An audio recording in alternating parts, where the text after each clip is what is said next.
وزدنا علما. Hadirin jemaah yang dirahmati Allah Subhanahu wa taala, wabil khusus yang sama-sama kita muliakan para alim dan ulama, para asatidz, para hujjaj, yang sama-sama kita hormati imam kita Ustaz Rabil, dan para jemaah sekalian yang mohon maaf tidak disebutkan satu persatu tanpa mengurangi rasa hormat dan ta'zim. Mudah-mudahan kita semua senantiasa berada dalam lindungan Allah Subhanahu wa taala. Amin. Alhamdulillah, bersyukur kepada Allah atas segala nikmat yang Allah karuniakan kepada kita semua. Nikmat iman dan Islam, nikmat sehat wal afiat, dan juga kenikmatan-kenikmatan yang lain yang sudah Allah curahkan, Allah berikan kepada kita dari semenjak kita dilahirkan sampai dengan saat ini hingga nanti diwafatkan oleh Allah Subhanahu wa taala.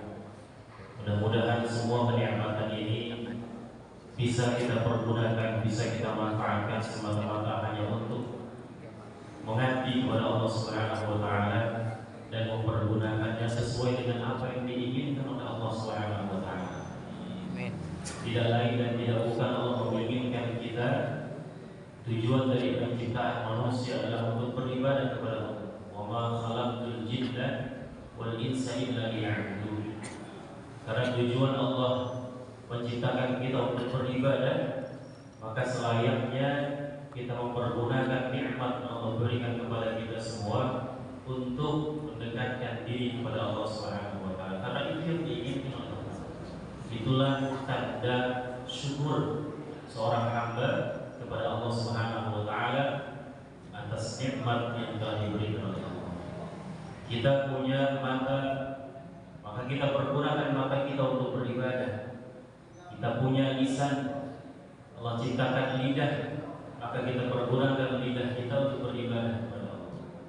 Dan Allah ciptakan telinga untuk kita, maka kita pergunakan telinga kita hanya untuk mendekatkan diri kepada Allah Subhanahu wa taala. Allah kasih kita nikmat sehat, Allah kasih kita nikmat waktu luang, maka kita pergunakan sehat tersebut, waktu luang tersebut hanya untuk meningkatkan ibadah kepada Allah Subhanahu wa taala. Itulah syukurnya seorang hamba atas nikmat yang telah diberikan kepadanya. Salawat beserta dengan salam sama-sama kita haturkan kepada baginda Nabi besar Muhammad sallallahu alaihi wasallam beserta keluarganya, para sahabatnya, hingga kita sekalian umatnya. Mudah-mudahan senantiasa mendapatkan syafaat dari beliau kelak nanti di yaumil akhir, yang dengan lantaran dakwah yang beliau sampaikan kepada kita semua, kita bisa merasakan nikmatnya iman, kita bisa merasakan damainya dalam Islam. Semoga salawat senantiasa tercurah atas beliau. Allahumma shalli ala sayyidina Muhammad wa ala ali sayyidina Muhammad.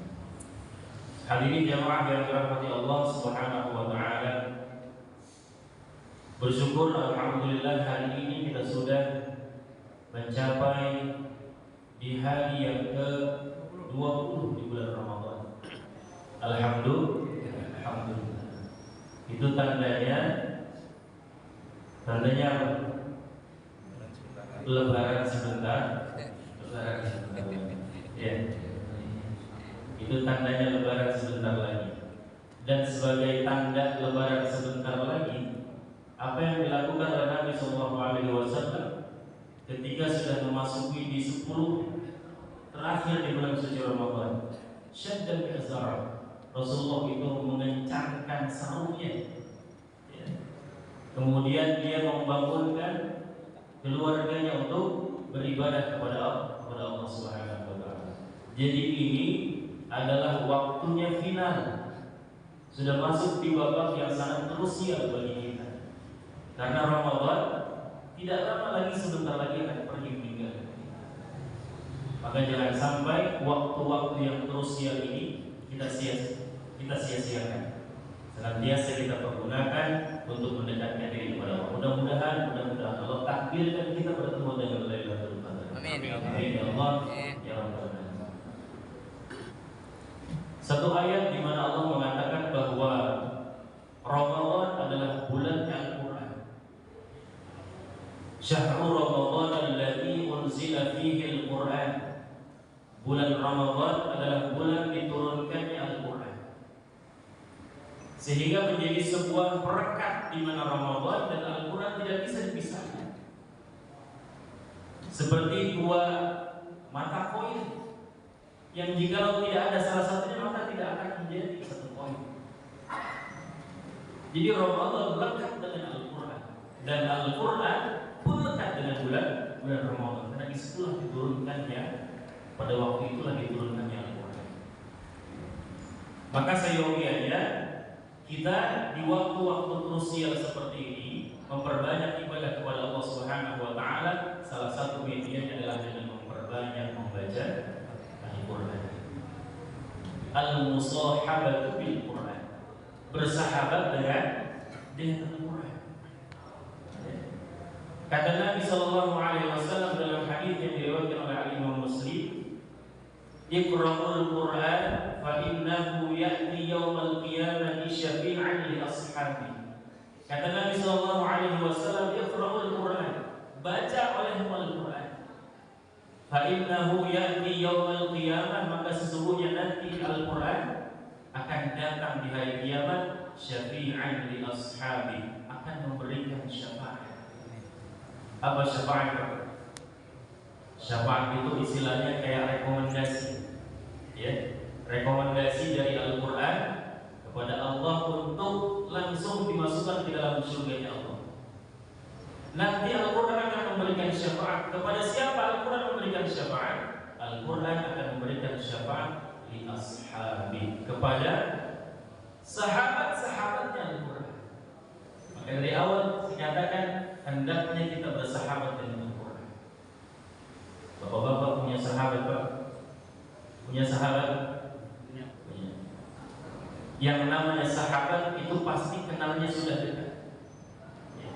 Itu pasti kenalnya sudah lama, sudah dekat, sering ngobrol bareng, sering ketemu, sering ngopi bareng, sering makan bareng. Itu sahabat. Udah kenal, udah dekat, udah sering berinteraksi, itu namanya sahabat. Maka hendaknya kita pun sama, ketika kita ingin bersahabat dengan Al-Quran supaya mendapatkan syafaat, maka kita pun harus memperbanyak interaksi kita kepada Al-Quran, ya. Harus memperbanyak interaksi dengan Al-Quran, sehingga nanti kita dijadikan sebagai sahabatnya Al-Quran. Jadi kita sahabat Al-Quran. Kita sahabat Al-Quran atau Al-Quran sahabat kita? Kita sahabat Al-Quran atau Al-Quran sahabat kita? Mana pilih yang pertama? Yang pilih yang kedua? Yang gak punya pilihan, mana yang gak punya pilihan? Kita sahabat Al-Quran atau Al-Quran sahabat kita? Biasanya kata-kata sahabat itu dinisbatkan kepada sesuatu yang lebih tinggi derajatnya, yang lebih mulia derajatnya. Contoh misalnya sahabat Rasulullah. Berarti sahabat ya sahabat Nabi Rasulullah kedudukannya lebih tinggi.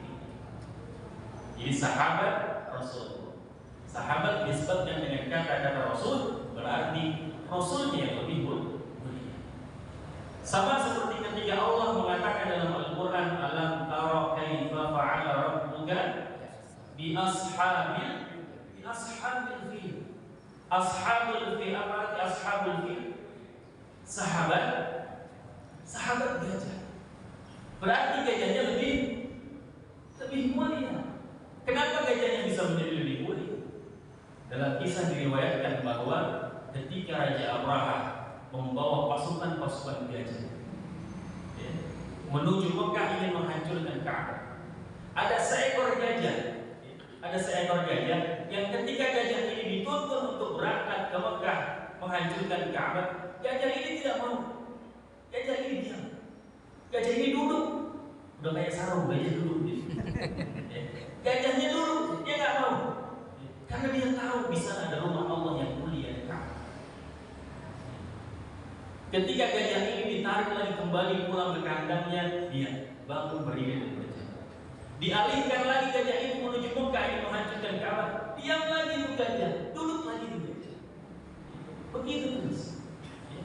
Karena gajah ini tahu di sana ada rumah Allah yang mulia, Ka'bah. Sehingga gajah ini lebih mulia dari gajah-gajah yang lain, bahkan dari rajanya Abraham. Maka dikatakan oleh Allah ashabul fil, karena gajahnya lebih mulia. Maka kita nisbatkan kita sahabat Al-Quran. Karena Al-Qurannya lebih mulia. Bagaimana cara kita untuk bisa menjadi sahabatnya Al-Quran? Yang pertama adalah dengan senantiasa kita memperbanyak interaksi dengan Al-Quran. Cara kita berinteraksi dengan Al-Quran pertama membaca Al-Quran. Baca Al-Quran. Iqra'ul Quran, dalam sebagian tafsir hadis mengatakan Iqra'ul Quran bukan hanya sekedar lisan yang membaca, tapi hati pun ikut merenungi apa yang dibaca. Hatinya ikut membaca. Al-Quran itu bagaikan surat cinta dari Allah untuk hamba. Al-Quran seperti surat cinta dari Allah untuk hambanya. Sehingga ketika seorang itu membaca surat cinta, tidak mungkin ada rasa terbebani dalam hati untuk membaca. Jadi jangan sampai ada rasa terbebani dalam hati kita ketika membaca Al-Quran. Jadi jangan dijadikan beban ketika baca Al-Quran. Kita perbanyak interaksi kita dengan membaca Al-Quran. Pahami baca Al-Quran, sedikit demi sedikit kita menghafal Al-Quran. Ya. Dalam satu keterangan, sebagian para sahabat Nabi, ya, mereka menisbatkan dirinya dengan kalimat sahabat Al-Quran, Karena Rasulullah ketika disampaikan wahyu kepada beliau mengajarkan kepada para sahabat yang lain, sahabat membacanya, ikut melafazkannya, ikut menghafalkannya, dimasukkan ke dalam hati, sehingga mereka yahfadhu ala qulubihim, dia menghafalnya dengan hati. Hafidhu ala wahyi qalbi. Jadi mereka menghafal di dalam dada mereka, sehingga Rasul menisbatkan mereka sebagai sahabat Al-Quran. Ini adalah sebuah panggilan yang sangat membanggakan, sebuah panggilan yang sangat bisa memotivasi amaliyah kebaikan mereka. Dikisahkan di dalam satu keterangan bahwa ketika Rasulullah dan para sahabat ingin melakukan sebuah peperangan di satu lembah yang disebut dengan lembah Hunain, maka perang ini disebut dengan perang Hunain. Perang Hunain ini terjadi di sekitar akhir-akhir masa Rasulullah, yaitu kurang lebih sekitar tahun ke-7 atau ke-8 Hijriah. Dan umat Islam pada saat itu sudah banyak. Mereka sudah punya bala tentara yang sangat banyak, umat Islam pada saat itu. Dan perang Hunain itu mereka ingin melawan orang-orang kafir musyrik yang jumlahnya lebih sedikit. Jadi jumlah orang kafir musyriknya lebih sedikit dibandingkan orang Islam pada saat itu yang sudah mempunyai bala tentara yang lebih banyak. Sehingga keluar kata-kata dari umat Islam pada saat itu. Dari sebagian umat Islam pada saat itu keluar sebuah kalimat, kata mereka, lan naglibal yawma min khilaf. Apa kata sebagian orang Islam pada saat itu? Kita nggak bakalan kalah. Mereka sedikit jumlahnya, kita lebih banyak. Kita nggak bakalan kalah. Mereka sedikit, kita lebih banyak. Kalimat ini kalau diungkapkan ketika jumlah umat Islam masih sedikit, maka kalimat ini bisa menjadi sebuah motivasi untuk bisa memenangkan peperangan. Tapi ketika jumlah mereka lebih banyak melawan jumlah yang lebih sedikit, kalimat ini adalah sebuah kalimat kesombongan. Jadi perang Hunain ini adalah perang peristiwa ketergelincirannya orang-orang Islam. Sehingga Allah puji mereka, Allah tegur mereka, Allah tegur orang-orang Islam pada saat itu. Ketika mereka berangkat dari Madinah menuju lembah Hunain, perjalanan dari Madinah menuju lembah Hunain yang biasanya ditempuh dalam jangka waktu 2 hari. Biasanya mereka menempuh perjalanan dari Madinah ke Hunain dalam jangka waktu 2 hari. Tapi karena Allah tegur dengan kesombongan mereka mendapati perjalanan yang lebih sulit, sehingga mereka baru sampai di lembah Hunain 4 hari kemudian. Yang biasanya 2 hari jadi 4 hari. Sehingga orang-orang musyrik, orang-orang kafir, musuh-musuh orang Islam pada saat itu sudah menempati lebih dulu tempat-tempat strategis di lembah Hunain. Mereka sudah sampai duluan. Ketika orang Islam datang, tentara Islam datang, mereka habis dibombardir. dengan panah, dengan tombak, dengan batu-batuan, dengan pedang. Mereka kocar-kacir. Orang Islam pada saat itu hampir kalah. Jumlah mereka lebih banyak, melawan yang lebih sedikit, hampir kalah karena kesombongan. Ini diuji oleh Allah Subhanahu wa taala.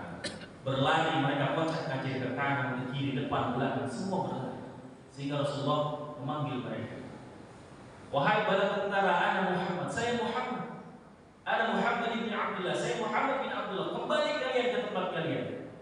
Mereka nggak ada yang dengar, nggak ada yang mau dengar. Rasulullah memanggil Ibnu Mas'ud yang ada di sampingnya. Wahai Ibnu Mas'ud, panggil mereka. Karena Ibnu Mas'ud adalah sahabat yang memiliki suara yang lantang, suaranya bagus, suaranya indah dan merdu. Wahai Ibnu Mas'ud, panggil mereka dengan panggilan yang mereka banggakan. Panggil mereka dengan panggilan yang mereka banggakan. Ibnu Mas'ud panggil mereka dengan ya ashabal Quran, ya ashabal Baqarah, ya ashab Ali Imran. Wahai sahabatnya Al-Quran, wahai sahabatnya surat Al-Baqarah, wahai sahabatnya surat Ali Imran. Mendengar panggilan itu, mendengar panggilan yang membanggakan, yang membangkitkan motivasi itu, mereka kembali ke medan perang. Kembali ke medan perang melawan musuh-musuh dan alhamdulillah mendapatkan kemenangan dalam peperangan. Jadi hampir kalah. Tapi dengan panggilan yang membanggakan, panggilan yang menisbatkan mereka dengan kalimat sahabat Al-Quran yang dijamin surganya oleh Allah karena akan mendapatkan syafaat dari Al-Quran. Wahai sahabatnya surat Al-Baqarah, wahai sahabatnya surat Ali Imran. Jadi Bapak kalau hafal surat, boleh Pak kita menisbatkan kita dengan nama sahabat surat yang kita hafal. Kita baru hafal surat Al-Ikhlas, sebut diri kita nisbatkan saya sahabatnya Al-Ikhlas, saya sahabatnya surat Al-Ikhlas. Baru hafal surat Yasin, maka sebut diri kita nisbatkan saya sahabatnya surat Yasin. Kalau surat Jin gimana? Kalau surat Jin, saya sahabatnya bukan sahabat jin, Pak. Saya sahabat dari surat Al-Jin. Jadi disebutkan itu adalah panggilan kebanggaan bagi para sahabat Rasul. Bapak punya anak baru hafal juz 30. Ya sahib juz amma, ya sahib wahai sahabatnya juz 30. Baru hafal surat Al-Baqarah, wahai sahabat surat Al-Baqarah. Itu panggilan kebanggaan. Karena siapapun yang bersahabat dengan Al-Quran, maka dia akan dijamin untuk mendapatkan syafaat kelak nanti dari Al-Quran.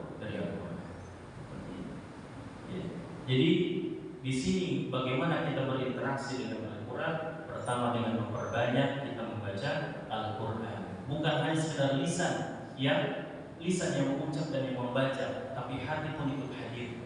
Ketika kita membaca surat cinta dari Allah Subhanahu wa taala, jangan sampai ada rasa terbebani untuk membaca surat cinta tersebut. Karena itu adalah bentuk kecintaan Allah kepada kita hamba. Al-Quran adalah hidayah, petunjuk buat kita semua. Yang kedua, perbanyak menghafal Al-Quran. Perbanyak menghafal Al-Quran. Hafalkan. Jadi kalau kita tanya semua yang hadir di sini ketika diajukan sebuah pertanyaan, cinta nggak kita sama Al-Quran? Pasti kita bilang cinta dengan Al-Quran. Apa bukti cinta kita terhadap Al-Quran? Apa bukti cinta kita terhadap Al-Quran? Salah satu bukti cinta terhadap Al-Quran adalah dengan menghafal Al-Quran. Salah satu bukti cinta adalah dengan menghafal Al-Quran. Kemudian cinta nggak akan ada nilainya kalau tidak ada kesetiaan. Cinta tidak akan ada nilainya kalau tidak ada kesetiaan. Maka tunjukkan kesetiaan kita terhadap Al-Quran, yaitu dengan memperbanyak murajaah, mengulang hafalan. Yang sudah punya hafalan 1 juz, ulang lagi, ulang. Di murajaah, diulang. Yang sudah punya hafalan juz 30 dari An-Naba sampai An-Nas, mengulang. Karena itu adalah bukti kesetiaan terhadap Al-Quran. Perbanyak dengan menghafal Al-Quran. Yang ketiga adalah dengan senantiasa memahami dan mengkaji ayat-ayat Al-Quran.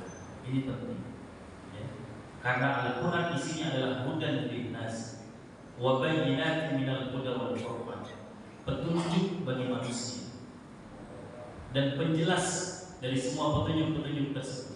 Dijelaskan semuanya ada dalam Al-Quran. Bagaimana mungkin kita paham petunjuk? Bagaimana mungkin kita mengerti apa yang ditunjukkan oleh Allah kepada kita kalau kita tidak paham Al-Quran?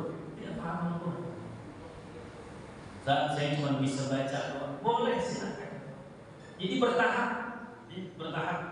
Gak langsung kita belajar baca sambil menghafal tapi bertahap semuanya. Kenapa harus bertahap? Karena kita belajar Al-Quran sepanjang hidup. Karena belajar Al-Quran sepanjang hidup. Ada yang belajar Quran di sini cuma TPA doang. Ada. Ya. Belajar Quran di tempat nyanyi doang. Ada yang belajar Quran cuma di aliyah doang. Selesai lulus aliyah nggak lagi belajar Al-Quran. Karena belajar Quran sepanjang hidup. Makanya stepnya bertahap. Belajar baca, kemudian membaca sambil sedikit-sedikit menghafal. Setelah menghafal kemudian sambil sedikit-sedikit memahami apa yang kita hafal, supaya lebih memperkuat hafalannya. Ya. Kalau paham alur cerita dari Al-Quran, maka akan lebih mudah menghafal. Ya. Jadi memahami semua apa yang ada dalam Al-Quran. Paham, karena itu adalah petunjuk. Kita kalau membeli barang-barang elektronik itu ada buku manual, ada buku petunjuknya, supaya kita paham kalau nanti terjadi ada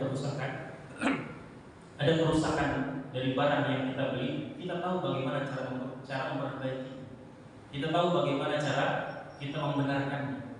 Begitu juga kita, karena Al-Quran adalah pedoman hidup kita. Ketika hidup kita yang mengalami sebuah kerusakan, ketika hidup kita mengalami sebuah kesalahan, maka buka Al-Quran. Di situ ada petunjuknya bagaimana cara memperbaiki kehidupan. Bukan Al-Quran. Ya, sebagai petunjuk bagi manusia. Kemudian yang keempat adalah bagaimana cara kita berinteraksi dengan Al-Quran dengan senantiasa mengamalkan apa yang ada dalam Al-Quran. Amalkan apa yang ada dalam Al-Quran. Ya, mengamalkan apa yang ada dalam Al-Quran. Sesungguhnya seorang yang berilmu adalah ayyakuna ilmahu, harusnya dia menjadikan ilmunya diamalkan dalam kehidupan. Amila bima alima, mengamalkan apa yang dia ketahui. Jadi setelah kita pahami bacaan Al-Quran, kita pahami pedoman-pedoman yang ada dalam Al-Quran, diamalkan Al-Quran tersebut untuk kehidupan kita. Pahami. Karena di situ perintahnya jelas. Allah memerintahkan kita untuk sholat, maka kita sholat. Allah memerintahkan kita dalam Al-Quran untuk bersedekah, maka amalkan sedekahnya. Allah memerintahkan kita untuk berhaji, maka amalkan hajinya. Allah memerintahkan di dalam Al-Quran untuk menjaga lisan, untuk memperbaiki hubungan dengan keluarga, maka amalkan semuanya. Itu menjadi sebuah metode bagaimana cara kita ingin berinteraksi dengan Al-Quran.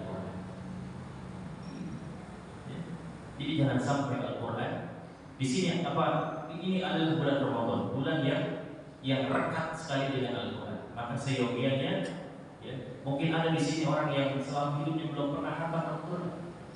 Kalaupun ada, inilah waktu yang paling tepat. 10 hari ke depan, sisa Ramadan 10 hari ke depan, jangan sampai kita sia-siakan. Rekat sekali dengan Al-Quran. Ya, di waktu-waktu malam ketika mengisi malam-malam ketika menanti qiyamul lail, isi dengan bacaan Al-Quran. Perbanyak interaksi dengan Al-Quran. Ya.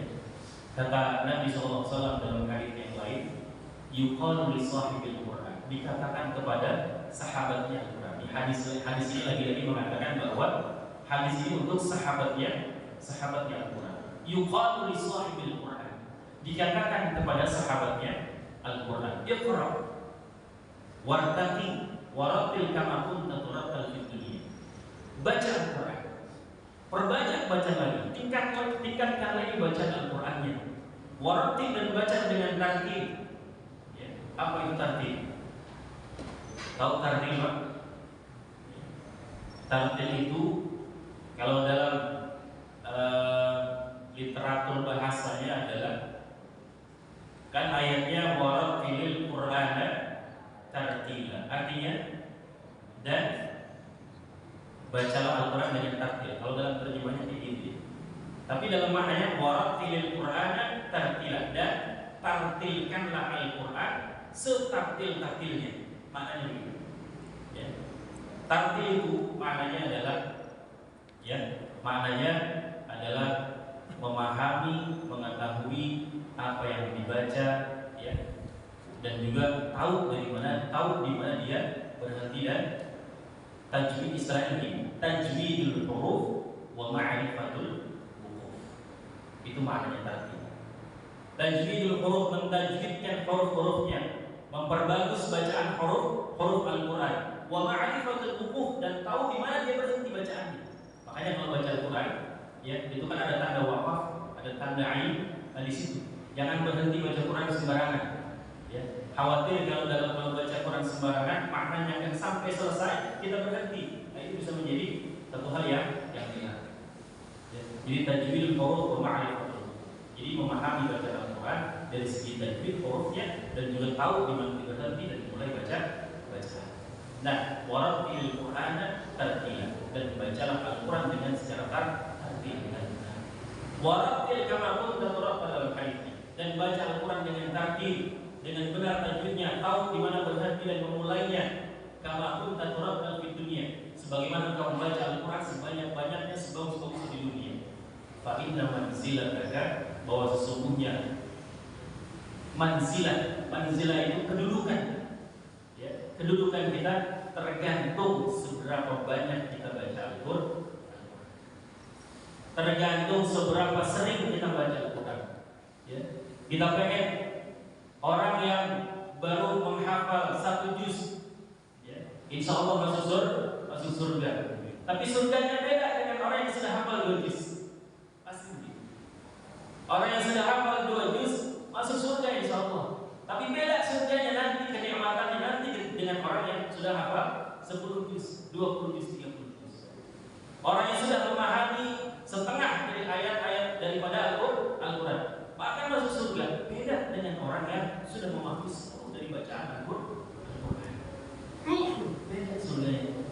Jadi baca Al-Quran sebanyak-banyaknya, bersahabat, berinteraksi dengan Al-Quran sebanyak-banyaknya. Sesungguhnya derajat kita, manzilah kita, kedudukan kita di surga nanti tergantung seberapa berat, seberapa banyak, seberapa sering kita berinteraksi dengan Al-Quran. Ya, ini sebelum. Bentar lagi. Ya. Bergantung seberapa banyak, seberapa sering kita berinteraksi dengan Al-Quran. Ya. Maka ini bulan Ramadan, bulan yang mulia, masih tersisa beberapa hari ke depan. Sebelum hari ke depan masih ada sisa Ramadan. Mudah-mudahan kita disehatkan oleh Allah Subhanahu wa taala, diberikan kekuatan istiqomah oleh Allah Subhanahu wa taala. Jangan sampai, saya sering berpesan seperti jangan sampai Ramadan datang kepada kita di awal, kemudian Ramadan berlalu berhari-hari, dan Ramadan pergi meninggalkan kita tanpa ada bekas dalam diri kita, tanpa meninggalkan bekas dalam diri. Jangan sampai Ramadan pergi nggak ada bekasnya, ya, nggak ada bekasnya. Gimana? Yang ngaji Ramadan doang ngaji, sedekah Ramadan doang sedekahnya, baca Quran Ramadan doang baca Qurannya. Tapi setidaknya ada bekas amalan-amalan yang bisa kita bawa pada bulan-bulan berikutnya. Terus dawamkan kajian Al-Quran, terus dawamkan baca Al-Quran, terus dawamkan sholat sunnahnya, terus dawamkan baca Al-Qurannya, sedekahnya. Meskipun sudah lewat bulan Ramadan, bulan-bulan yang lain, setidaknya ada bekas. Yang namanya orang berpuasa, puasa itu kan ada level, ya. Puasa ada levelnya. Kalau ibarat kendaraan itu mau nanjak ke atas, setidaknya yang namanya nanjak itu dia harus naik ke atas. Gak bisa dia mau nanjak dia diam di situ aja, gak bisa. Artinya ketika mungkin Ramadan tahun lalu puasa kita cuma bisa menahan lapar dan haus, tapi puasa kali ini, tahun ini, jangan sampai kayak kemarin cuma sekedar nahan lapar dan haus. Setidaknya harus menanjak levelnya, harus naik. Harus naik levelnya. Setidaknya tahun ini puasa kita jangan cuma sekedar menahan lapar dan haus, tambah mungkin kita tahan lisan kita, tahan penglihatan kita, panca indera kita tahan untuk tidak, agar jangan sampai menghilangkan pahala puasa. Tahun yang akan datang kita ketemu lagi dengan Ramadan, harus nanjak lagi levelnya. Bukan cuma sekedar menjaga nahan lapar dan haus, menjaga lisan, indera dan lain sebagainya, tapi juga menjaga hatinya supaya hatinya itu berpuasa. Jadi levelnya harus naik. Masih ada kesempatan beberapa hari ke depan bulan suci Ramadan. Ya, jadi kita senantiasa pada kesempatan kali ini menekankan bahwa kita memperbanyak interaksi kita dengan Al-Quran. Karena kalau kita mengandalkan amal-amal kebaikan kita, berapa banyak amal kebaikan kita yang sudah kita perbuat yang bisa mengantarkan kita ke surga? Berapa banyak? Sudah berapa kali kita selama hidup kita melakukan amal kebaikan yang bisa mengantarkan kita ke surga? Berbeda dengan membaca Al-Quran. Kata Nabi SAW, "Man qara'a harfan min kitabillah." Barang siapa yang membaca Al-Quran satu huruf dalam Al-Quran, maka aku berikan pahala dia 10 kali lipat. Satu huruf 10 kali lipat kebaikan. Bagaimana ketika membaca Alif Lam Mim? Alif Lam Mim harfun wa lam harfun wa mim harfun. Alif satu huruf, lam satu huruf, mim satu huruf. Sehingga dengan hanya membaca Alif Lam Mim kita mendapatkan 30 pahala kebaikan. Bagaimana kalau membaca lebih dari itu? Bagaimana kalau membaca lebih dari sekedar Alif Lam Mim? Kalimat Bismillahirrahmanirrahim, Al-Fatihah yang kita baca, surat-surat yang lain kita baca, segitulah pahala yang akan kita dapatkan, kebaikan-kebaikannya. Mungkin kalau kita mengumpulkan kebaikan kita dalam satu hari ini, sudah berapa kali kita sedekah selama satu hari? Sudah berapa kali kita sholat sunnah dalam satu hari? Berbeda dengan baca Al-Quran. Satu huruf kita baca Al-Quran, insya Allah 10 kebaikan. Apalagi ini bulan Ramadan, yudha'if, ya, wal ajru fihi mudha'afa. Semua pahala-pahala itu dilipat gandakan oleh Allah Subhanahu wa taala. Ya, jadi intinya kita memperbanyak interaksi dengan Al-Quran. Yang pertama dengan membaca Al-Quran. Perbanyak membaca Al-Quran dengan hati kita. Jangan ada rasa terbebani ketika membaca Al-Quran. Yang kedua, perbanyak menghafal Al-Quran. Bukan cuma sekedar menghafal, tapi tunjukkan kesetiaan kita dengan murojaah, mengulang-ulang hafal. Kemudian memahami ayat-ayat Al-Quran yang kita baca. Karena untuk memudahkan kita mendapatkan petunjuk hidayah dari Allah Subhanahu wa taala. Dan yang keempat adalah dengan senantiasa mengamalkan apa yang ada dalam Al-Quran yang kita baca sehari-hari. Karena itulah pokoknya, ya, pokoknya. Kalau seandainya orang memiliki ilmu, maka seyogianya dia mengamalkan ilmunya. Ya. Kalau orang punya ilmu tapi tidak diamalkan, seperti pohon yang tidak berbuah. Ya, kayak pohon juga berbuah enak sih, bisa bikin adem, tapi nggak ada hasilnya, nggak ada manfaat, nggak ada flashback, nggak ada timbal balik yang dia dapatkan dari ilmu yang dia miliki. Mudah-mudahan kita bermohon kepada Allah sekali lagi di sisa Ramadan ke depan, ya 10 hari ke depan, diberikan kekuatan oleh Allah Subhanahu wa taala, diberikan istiqomah untuk tetap terus meningkatkan kualitas dan kuantitas ibadah kita kepada Allah Subhanahu wa taala. Ini saja yang bisa saya sampaikan. Mohon maaf atas segala kekurangan. Wallahul muwaffiq ila aqwamit thoriq. Wassalamualaikum warahmatullahi wabarakatuh. Waalaikumsalam.